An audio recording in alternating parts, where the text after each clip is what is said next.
Star Trek Beyond is the third installment of this reboot series of Star Trek films, this one not directed by J.J. Abrams and is instead directed by Justin Lin. Now, as you all know from the spoilers I did for Star Trek and Star Trek Into Darkness, I was looking forward to Star Trek Beyond, but I was a little skeptical towards it as well. And that's because, one, I don't feel the marketing campaign for this movie was done as well as it could have been, and also two, because J.J. Abrams was not directing this movie. But as this movie was getting closer, I saw that it was getting really good reviews, so it had my confidence for it growing. And now that I've seen it, I gotta say, I thought this movie was pretty awesome. So with that, let's talk about it. So the movie opens up, the Enterprise crew is about halfway through its 5-year exploratory mission. They make a pit stop at this giant planet-sized starbase named Yorktown to, collect some supplies that they need to replenish and also to spend some time with their families and friends. And right here, the movie touches on these new issues that Kirk and Spock each individually have to deal with. And that is that both of them are starting to wonder if their time on the Enterprise should come to an end soon. In Kirk's case, he's been leading this exploratory mission for about 2.5 years now, and he's starting to wonder what the meaning behind it might be, and it's making him wonder if it's time for him to step down as captain of the Enterprise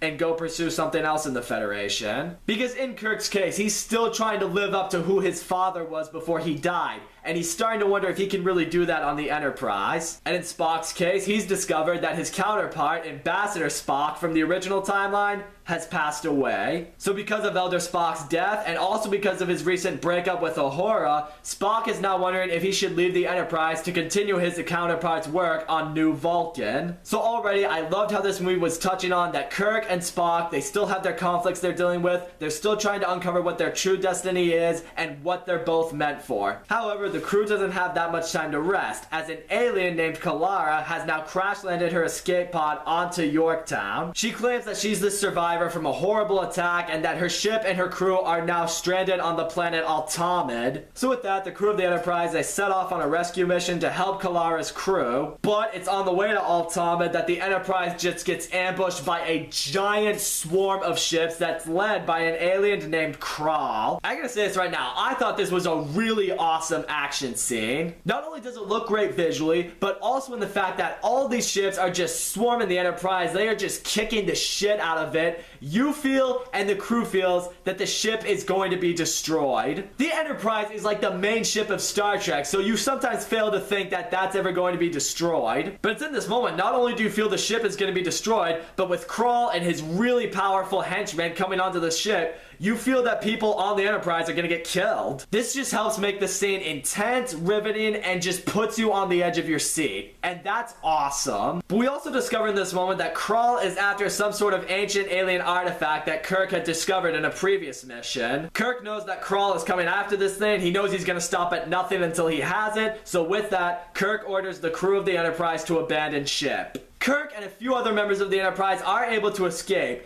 but the Enterprise still ends up being crash-landed onto Altamid, and several members of the crew are now being held hostage by Krall. And here's where the movie only gets better. Because after the crash landing of the Enterprise, now the crew of the Enterprise is all separated, and this leads to some great storylines in this movie. On one hand, we have Kirk and Chekhov, they've been separated together, along with Kalara, and it's in this moment we discover that Kalara was a lying bitch this whole time. She tries to kill Kirk to get the artifact from him, but Kirk, being as smart as he is, entrusted the artifact with another member of the Enterprise that's now being held hostage by Krall, and ends up having Kalara killed when he activates the turbo launchers on Enterprise. Because obviously he's not going to keep someone alive that tried to kill him earlier, duh. And then along the way, Kirk and Chekhov, they end up being reunited with Scotty, along with the newest character in this movie, Jayla. Now I want to delve into Jayla for a second. This girl was an absolute boss. She's a great fighter, she's really smart, she had great chemistry with a lot of the characters in this movie,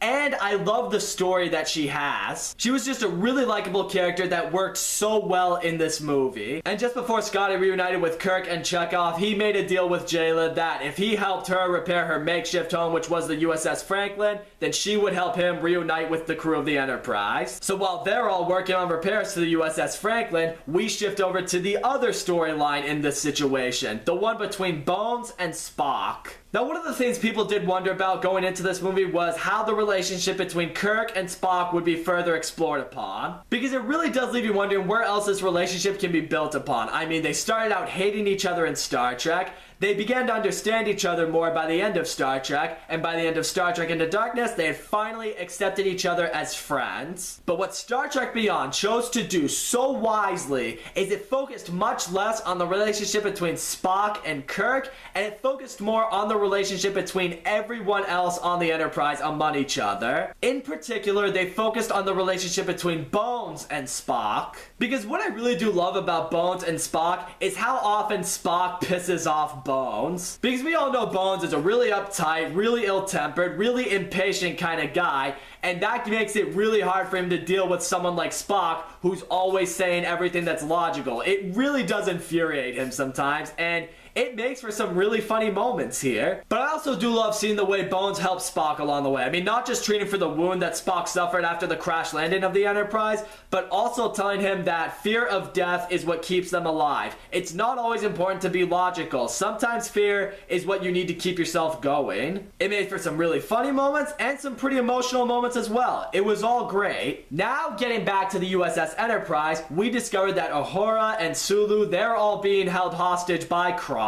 We discover that Krall keeps himself alive and keeps himself functioning by absorbing the life forces of living beings. But it's in this moment you also see just how menacing and ruthless Krall is. Through a lot of deceitful methods, Krall is able to get the member of the Enterprise that Kirk entrusted with the alien artifact to give up the artifact to Krall. And with this, Krall combines this alien artifact with another alien artifact to create this sort of super bioweapon, which he then uses to kill the member of the crew that gave it up to him. Right there, Krall is a dick, and now he has a weapon that can literally disintegrate a human being in a matter of seconds. Now Krall intends to go to Yorktown, use this bioweapon to destroy all life on Yorktown, and then go on to the Federation to destroy that. And at this point, you know that the Federation's only hope is if Kirk, Scotty, Jayla, and all of them can repair the USS Franklin and save everyone being held hostage. We discover that Scotty is fortunately able to repair the USS Franklin and also its transporting system so they can bring Bones and Spock aboard their ship. And then from here we get another really awesome moment between Scotty and Jayla. Jayla, of course, wants to get off this planet. She wants to escape Krall because she feels there's no way they can go back to save the crew, because she knows just how dangerous Krall is. She had to deal with her family being killed by this asshole. Of course she doesn't want to go back to face him. But in this moment, Scotty tells her that our family is now being held hostage by Krall. We can't leave them behind. We need you to help us do that. It's a really motivational scene that brings a lot to this movie. So with that, those that are on the USS Franklin, they go back to save the people on the Enterprise. Kirk is able to distract Krall and his crew by riding around on this motorcycle, using Jayla's cloning technology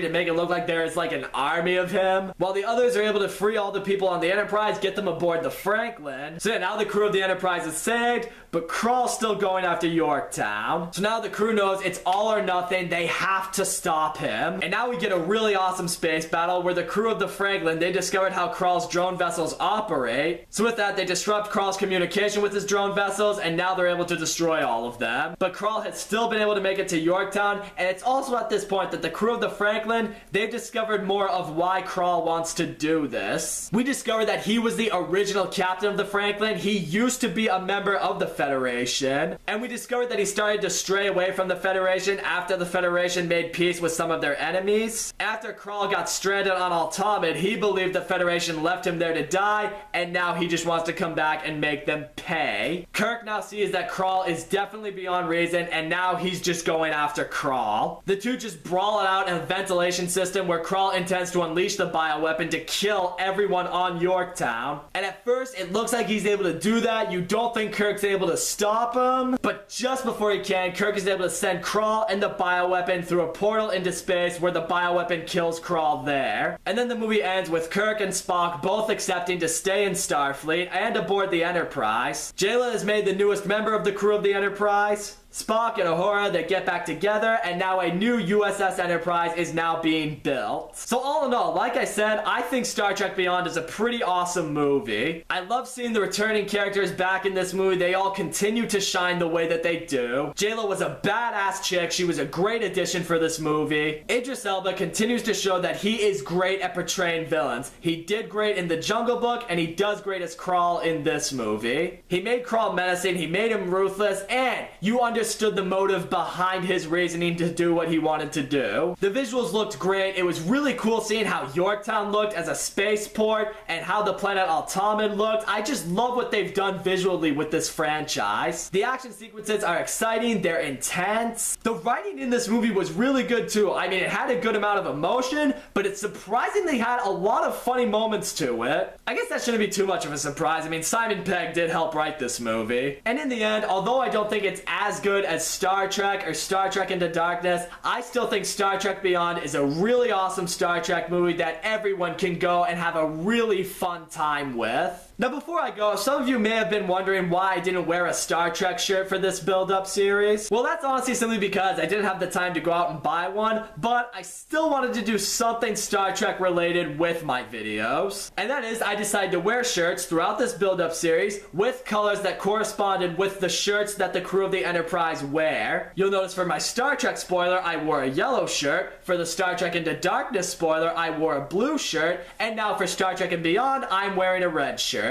I pull it off because I care. So that's all I gotta say, guys. Thank you so much for watching my video. Don't forget to leave a comment, like, subscribe, and I will see you all next time.